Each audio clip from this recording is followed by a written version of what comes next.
ഇത് പ്രേക്ഷകർക്ക് പുത്തൻ പ്രതീക്ഷയോ? കുടുംബവിളക്ക് ഒരു സൂപ്പർ പ്രൊമോ തന്നെയായിരുന്നു ഇന്ന് പുറത്തു വന്നത്.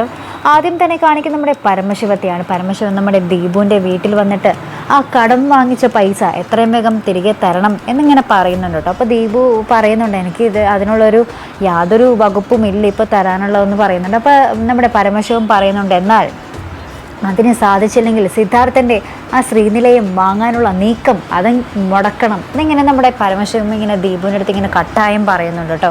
അപ്പോൾ എന്തായാലും ദീപു ഇപ്പോൾ എന്താ പറയുക ചെകുത്താൻ്റെയും കടൻ്റെയും നടക്കെന്ന് പറഞ്ഞോണം ആയിപ്പോൾ ഇനി ഒന്നും പറഞ്ഞ് നമ്മുടെ സുമിത്രയുടെയും സിദ്ധാർത്ഥൻ്റെ അടുത്തേക്ക് ചെല്ലാനും പറ്റൂല. എന്നാൽ പരമശിവത്തെ പിണക്കിയാൽ തൻ്റെ സ്വന്തം ജീവന് തന്നെ ആപത്തുമാണ്. അപ്പോൾ നമ്മുടെ ദീപു പണ്ട് എപ്പോഴോ പറഞ്ഞ പോലെ താൻ എന്താ പറയുക ഒന്നും ചെയ്യാനാകാതെ ആത്മഹത്യ ചെയ്യേണ്ടി വരുമോ എന്നുള്ളൊരു അവസ്ഥ തന്നെയാണ് ഇപ്പോൾ ദീപുവിനും.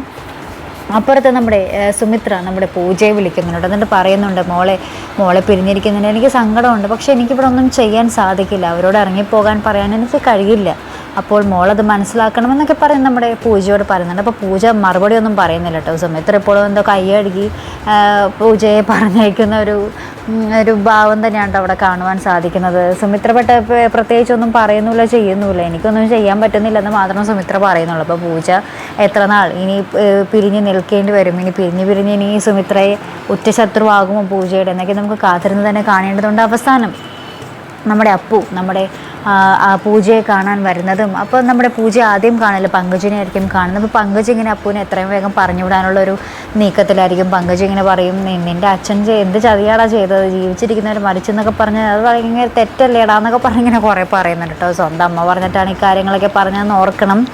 അപ്പോൾ നമ്മുടെ അപ്പു പറയുന്നുണ്ട് എൻ്റെ അപ്പൻ ചെയ്തതിന് ഞാനെന്ത് പഠിച്ചടാന്നൊക്കെ ഇങ്ങനെ നമ്മുടെ അപ്പവും ദേഷ്യത്തിൽ പറയുന്നുണ്ട്. എന്നിട്ട് ഇങ്ങനെ അപ്പു ഇങ്ങനെ ഇറങ്ങി പോകുന്ന നേരം നമ്മുടെ പൂജ ഇങ്ങനെ വിളിക്കുന്നുണ്ട്, അപ്പോട്ടാ എന്ന് പറഞ്ഞിങ്ങനെ വിളിക്കുന്നുണ്ട്.